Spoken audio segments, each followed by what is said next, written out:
Hey girl, hey. Hey mama. Hey, you. Hey lady. You are tuned in to the Scenes from a Single Mom podcast. We don't grow alone, and this podcast ensures that you don't have to. Grab your journal and a drink and join us.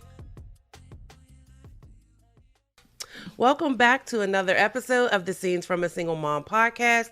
I'm your co-host, Tiffany Huff Struthers, and I am excited to introduce you to today's co-host, Dawn P. Brown. Her full bio is in the show notes, but Dawn, please tell our listeners who you are beyond the bio. Well, I am Dawn P. Brown.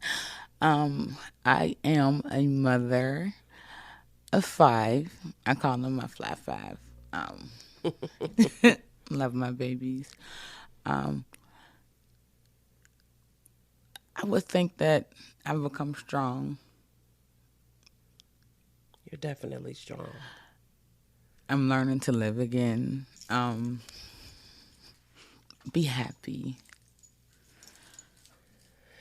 She's been very modest. Let me tell you what I know to be true about Dawn P. Brown. She is extremely creative. I would guess that she has done her own hair. I did. Made her own glasses look fabulous the way they do, and probably some of the jewelry she's wearing she made as well. She's also, like she said, she's very strong. She has like a quiet strength, but she's very strong, and she's a lover of people. I definitely saw that through the way she was able to support her co-workers through the writing journey. So, but we'll get into who she is a little bit more. Why don't we talk about, first and foremost, what made you decide to become an author through Scenes from a Single Mom book project? Well, honestly, I've been a fan from your first book. Like, I've been hooked, and it's definitely been an honor. I felt like I had a story, and it was definitely now with the time I felt comfortable enough to share it with the world. So when I got the opportunity, I felt like God was like, take it. It's time. Yeah, it's time. So I took it. And boy, am I glad that I did. Really? Like, I'm so grateful. What would you So say grateful. has been your greatest takeaway from the experience? Being able to open up and really honestly bare my soul, to be truthful, to finally accept that I'm not perfect and I make mistakes and I'm going to make them, but I'm me, and it's okay. Yes. You know, I fall down, but I can get back up. To actually hold myself accountable for Yes. the first time in my life.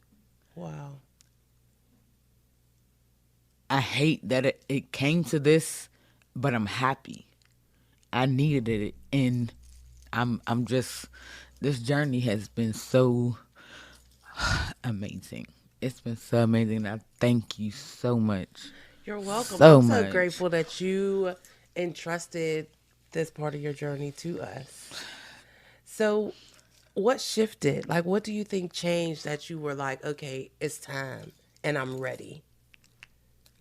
Honestly, I think God was like, it was just this one day, I was in my bathroom, and I thought I was going to lose it, like my mind. And it was just time. I just felt God's telling me, like, it's time. You got to do something Yes. now. In the situations that happen, I see he got my attention, and I'm awake. Yes. I'm awake. Well, I certainly believe you were ready because when it was time to write, you were off to the races. And you definitely let it go. But I think it's so important what you said, that you recognized and you are ready to bear your truth, because it's a journey, right? We have It to get is, there. yeah. We have to get to a place where, first of all, we trust ourselves, and then second of all, when you put it out there, especially in a book, you're Yeah. entrusting that story to so many other people, Right, right? right. And I think it speaks to your strength to put it out there and know that everybody won't receive it the same, Right. but it's your truth regardless. Yep. And so, what would you say to somebody who also believes they have a story to share, but they have some shame or some guilt associated with what what is part of their story? I would tell them, don't be ashamed. It's okay. It's okay. Talk to God. Because when you have no one else, no one, when you have no family, no friends, talk to God, because He's going to always be there. He's never going to leave you. You might think you down and out, but God can't tell me He's not real. He got you when nobody else does. Yes. Can't nobody tell me God ain't real. Now, your story is probably one of the most challenging to read as a mother. So I know that the experiences were challenging to endure. And of course, we want you all to go and pick up volume 4 of Scenes from a Single Mom in August when it drops. So we're not going to Yes. spill all the tea. But one of the things that is, you know, at the center of your story is loss. Yeah. And as mothers, we hope that our children will outlive us. Yeah. We don't want to outlive our children. Right. And you know, it's a challenging, like I said, story to read. So I know it was even more challenging for you to write. Yeah. How have you been able, or how I should say, how were you able to write through all of it? I had my moments where I had to, stop, take a break. But I had to keep pushing on because I need people to read the story. I need them to know that it can happen to anybody. No Yes. one's exempt. But again, you can fall down, but you can still rise again. Get back up, because God got you. And my family support, amazing. Yes. Yes.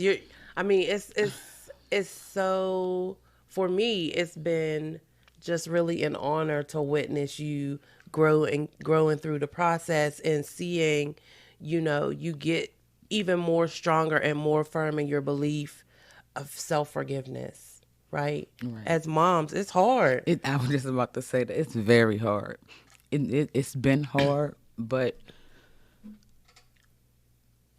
I just keep reverting back to God because He's everything. Like, He gave His only child for us.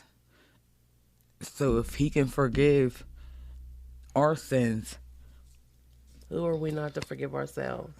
you better preach. Who are we? And I think it's so important because we do, as moms, we carry that heaviness around, that Yeah. guilt, that unforgiveness. We think our children don't forgive us, Right.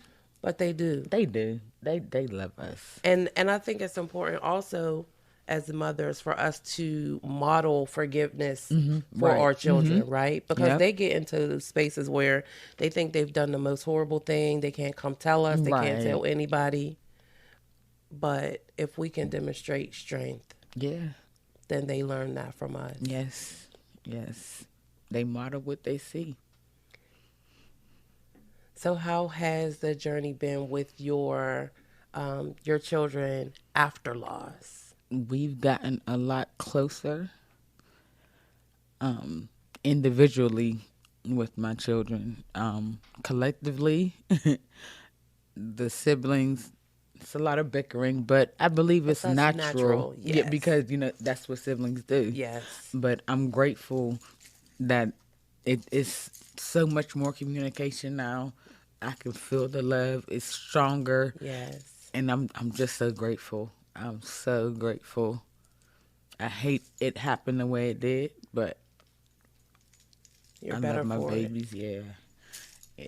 So do they know? Have they read the Nope. story you've written? Nope. I want them to wait until it comes out in August. So they'll be anticipating it just like Yes. everybody who's watching here Yes. today. I won't let my mom. I haven't let anyone read it. I'm like a VIP. Yes, you are. Yes. Yes, you Because are. I have the inside scoop. Yes. Okay, Yes. okay. Well, what would you say to the mom who is listening and she's like, well, I've been thinking about participating in this, but I don't know. I don't know if the other women who are going to be in it, I don't know if I want them knowing my business, you know. I will tell you, sis, please do it. It is something you will never, ever, ever regret. I was nervous in the beginning, like, oh my gosh, what's going to happen? Did you know any other women in your cohort beforehand? No. Okay. Nope. And they're my family now. Yes. Yes. I promise you, this is a journey you will never, ever forget. If you get the opportunity, please take it. Please take it. So for anyone who is listening who wants to connect with you on social media or find out how they can get their hands on some of these amazing creative designs that you put out, where can they find you in the internet streets or? I'm on Facebook, Dawn P. Brown. I'm actually laying on a blanket. That'll give you some like a little heads up. So yeah, I'm on Facebook. I don't have an Instagram Yeah, yet. we're going to work on that. Right. So right, y'all right. can look for her on Facebook and Instagram at Dawn P. Brown. Yep, I'm just saying we're going to get it together. Yeah, we're gonna get it because popping. people need to see the amazingness that she creates. And of course, you want to stay tuned and look out for Scenes from a Single Mom Volume 4, which will be available in early August. Yes. And Dom's story is called Life Beyond Mom Guilt. Yes. Make sure you check it out and let us know what you think. Please. And we will leave you with this. As always, we do not grow alone. And this podcast and the Scenes from a Single Mom book series ensures that you don't have to. See y'all next week. Bye. Thank you again for tuning in to this week's episode of the Scenes from a Single Mom podcast. If you were blessed by this episode, please take a moment or two and leave us a review, because when you do, you create an opportunity for another mom to find us and get the tips, tools, and tea that we share here as you grow through on your motherhood journey. And if you're not already, be sure to head over to Facebook and Instagram and follow us at When She Thrives so that you are aware of all the greatness that is going on with When She Thrives out here in these streets. And last but certainly not least, grab your copies of Scenes from a Single Mom Volumes 1 and 2, and of course 3 and 4 are coming soon. Thank you again for listening, and we will chat with you next week.